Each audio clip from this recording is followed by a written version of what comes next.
Yo, what's up guys? For today's video nga pala, nandito tayo ngayon sa Liam's Lomi guys, dito sa may Lipa, Batangas. So tignan nyo naman yung lomi nila dito guys.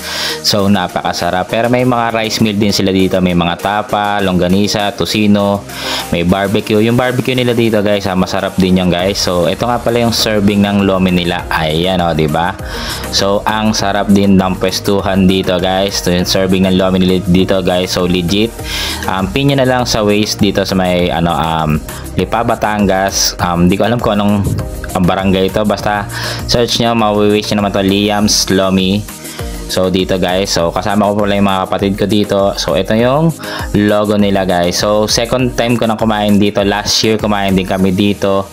So nasarapan kami kaya bumalik-balik kami. So ni-refer lang to ng mga tito-tita namin, ng pinsa namin. So lagi na lang kami bago pumunta sa lola ko, magbe-breakfast muna kami dito ng lomi guys. So yung barbecue masarap din dito guys. Try nyo rin dito guys. So may parking space sila dito ng mga motor, ng sasakyan guys. So maluwag dito. So marami rin nga palang kain dito, siguro mga galing pa sa ibang lugar din, napapanood din nila sa mga vlog.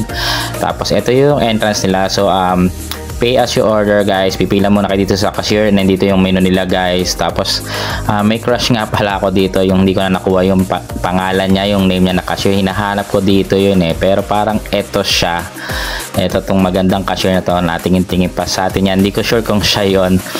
Papakita ko sa inyo yung vlog ko last year.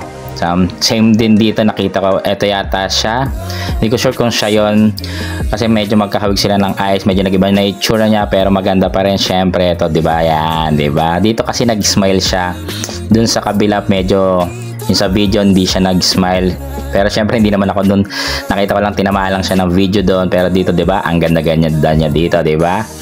So ganun pa rin. So torpe tayo, hindi ko alam kung may boyfriend na siya o may asawa na siya, basta ganon, di ba? Crush lang naman natin yun guys. So dito nga pala sa Liam's, yung mga pasalubong dito, ito yung mga pang lutong probinsya, mga pasalubong yan, di ba? Marami dito guys. Tapos dito ang ginawa nga pala namin dessert dito, lalo ni Julia Clay, favorite nga pala yung halo-halo dito guys. So ito, yan, di ba? Kompleto yung toppings nila dito. Yan, nag-enjoy si Julia. So nahalo na yan dito kanina, may mga ice cream yan on top. Tapos yan, masarap daw, nag-enjoy.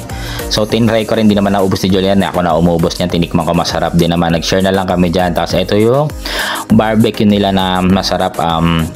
Hindi siya yung kung yung modern na barbecue, parang old or classic style barbecue yung lasa niya. Masarap yung barbecue. Try nyo rin yung barbecue nila dito, lasang homemade, masarap yung barbecue.